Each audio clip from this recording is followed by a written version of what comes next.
Hello, Western Oregon sports fans, and welcome to this edition of Wolves Weekly. Joining me today for the season preview of the 2011 baseball season, Jeremiah Robbins. How are you doing, Jeremiah? Doing very well, Danny. Glad to be back on Wolves Weekly and excited to sit down and talk a little bit about our upcoming season. Well, I know that the weather's been great outside. We've had it. I mean, to me, this is baseball season. Although I'm not allowed to, I'm going out of the norm on this one and putting on the baseball hat. I mean, the season is right upon us. I've seen those guys out there coming in, cleats on, everything else like that. Talk to me a little bit about what you guys have been doing this off season to kind of get going for it. Absolutely. Yeah. You know, with the addition of the turf field has been just a tremendous asset for our program and our university to allow our kids to get practice time outside. Although it has been very cold outside, at least we're outside going through the baseball movements that we need to do. Had some opportunities to get some very good inter-squads in and see the kids perform out on the field and not in the rubber room or the indoor facilities. So the kids are doing very well with it. Obviously, us as coaches, we're very excited to present that opportunity for our kids here at Western. And I know comparatively to last year, this has to be a much better just weather opportunity, both with the baseball field that you're able to get out there, take some grounders on it. Last year we dealt with a lot of rain and stuff. But your season is coming up here pretty soon. Mm-hmm. You guys will start on February 4th. But I'd like to hear a little bit about some of those guys that have been through this battle a little bit before. Some of the key returners you have coming back, and a couple of the guys that right in the middle of that diamond, always important spots. Absolutely. You know, whenever you return Mike Ward, that's huge. You know, he's been with us this will be his 5th year. He sat a year with Tommy John and bounced back phenomenal last year, all-region guy. And you know, he's been the cornerstone of our pitching staff, of a very good pitching staff for the last 3 to 4 years, and to have him back for his senior year is always huge for us.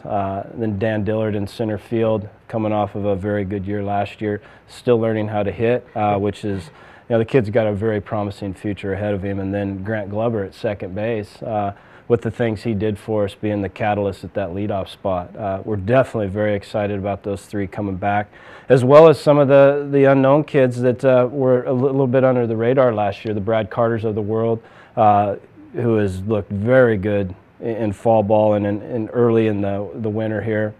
Kirk Lynn, getting him back to his freshman year form, kind of had the sophomore slump, so to speak, is last year, and Gavin Height. Some of the returners that didn't really get a lot of press last year that have performed very well for us and have risen their game to where those other 3 guys are at. So we're very excited.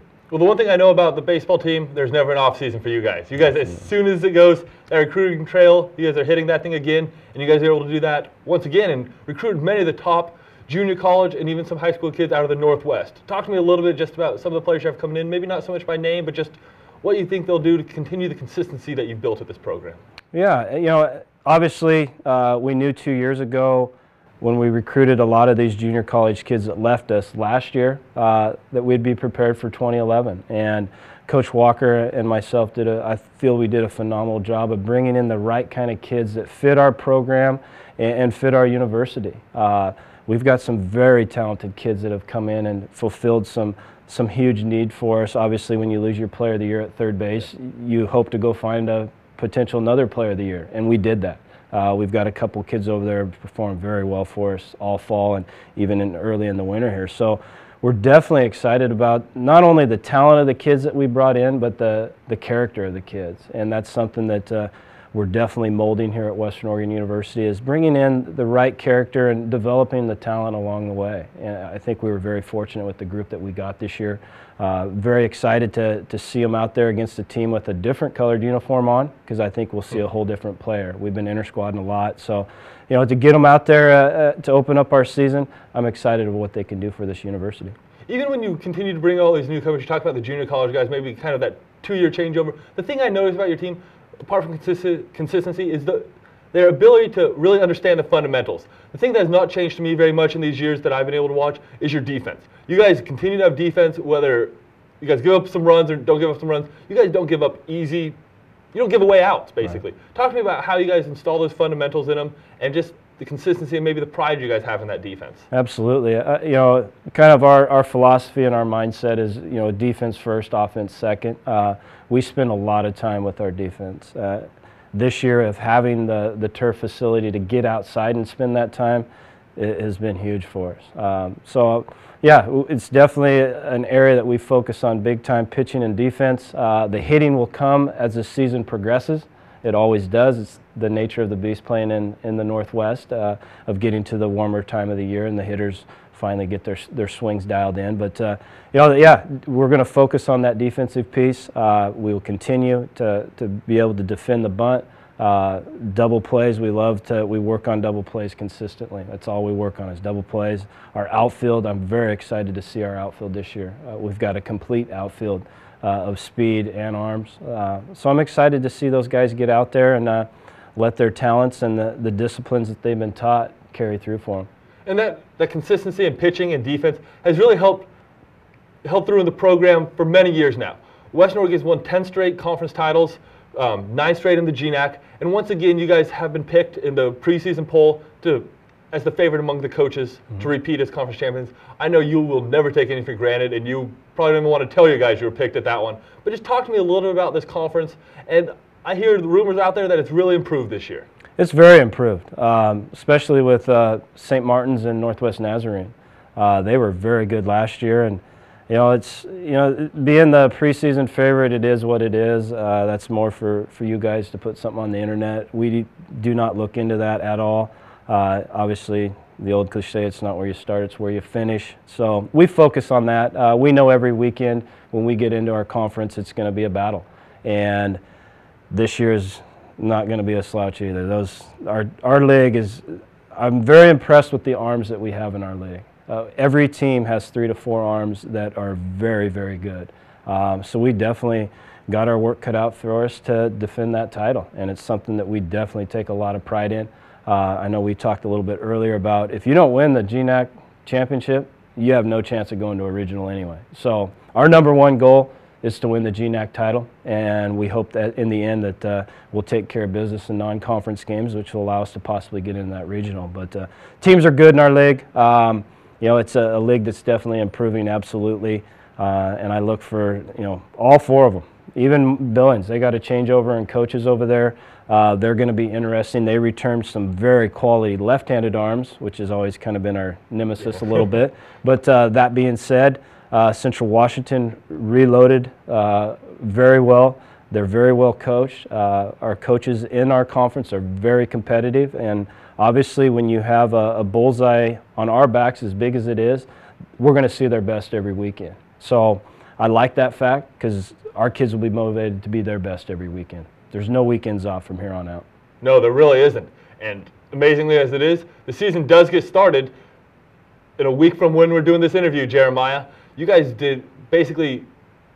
chose not to take any games off at all and set yourself up for a gauntlet of a preseason schedule, a non-conference schedule.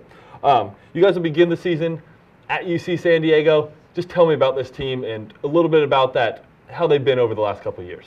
Yeah, they've proven themselves. They're one of the last teams to be standing in the nation the last 2 years. 2 years ago they finished 3rd in the nation, then last year they played for the national championship. And there's a reason why we get them on our schedule. They've been to where we want to be, so we want to see what it takes to get there. And I've got a very good relationship with Coach O'Brien down at UC San Diego. Yeah, it's a bit of a long trip for us, but we're thrown right into the fire, and that's something with our mindset as coaches and what we've did with our players. And I go back to what we said about how we recruited the character guys. I want to put them on that stage. I don't feel it, for our student athletes that come here and invest in Western Oregon, we want to invest in them and let them go play the best teams out there. Put them on the best stage. Put them on the stage where their scouts can be there watching them and seeing them perform against some of the best players in the United States. So I think it's definitely beneficial for our kids. For me, I never take the easy road. We will always play the top teams in our region. And we'll see how it lays out at the end. But it's good for our kids. It's good for our program. It's very good for our university. And I just want to talk about some of those other teams. Jeremiah mentions the top teams in the region. You guys will play at UC San Diego Friday, Saturday, and Sunday. It'll be a 4-game schedule. You guys will take Monday and Tuesday off, if you want to call it that way. Mm-hmm. And then you guys will have another 4-game schedule up against Cal State Dominguez Hills, who's the #3 team in the region, was #2 in the region basically all last year. After a couple more weeks, you guys will be back at home for Western Oregon sports fans to be able to watch you guys play kind of one of those regional rivals, I think, that you guys have been built for sure. Chico State, #2 team in the region. You get to see them play here. However, the first home game of the year for the Wolves will actually be on March 5th. You guys will be taking on GNAC rival Central Washington. Yeah. The Dominguez series, Coach Sua and what he does with his kids, they returned 3 All-American hitters for him. They lost a few arms on the mound to the draft, but he does a phenomenal job with his kids. And the good thing about that trip is they're going to come up to our place in 2012, so we got an exchange with them. So it works out well. They've been in the thick of things in that regional for the last couple years now. They're a very well-coached team, very good players. And then obviously, it wouldn't be right if Chico State wasn't on a Western Oregon baseball schedule. So we'll continue that rivalry with them. It's nice to have them up at our place. I saw their roster and they reloaded very well from last year. I think Coach Taylor was a bit upset with how they finished out last year because they were better than what they finished. I thought it would be San Diego and Chico playing for that regional championship, and it didn't pan out for them. But Coach Taylor, he'll get those kids fired up down there, and they'll be very good. So all 3 of those teams are very good. So we're excited about our non-conference schedule of playing that many games against the top teams in our region. So it'll be good. Well, thank you, Jeremiah. Thanks for taking some time out of your preseason schedule, getting these guys ready to go for that first game. And thank you all for watching this edition of Wolves Weekly.